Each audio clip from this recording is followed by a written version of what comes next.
E aí essa técnica eu já tinha visto isso daí, né? Talvez reaproveitamento de espaço, talvez por não querer tirar os tijolos ali do chão, né?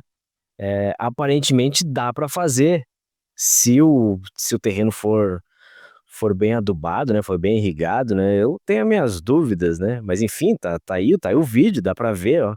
É, couve chinesa, milho, melancia, tudo isso plantado nas entrelinhas do tijolo.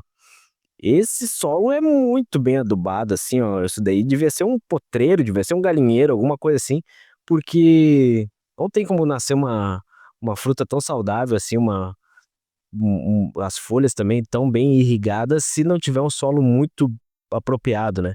E aí ela usa o tijolo como um mulching ali, e aí não precisa capinar.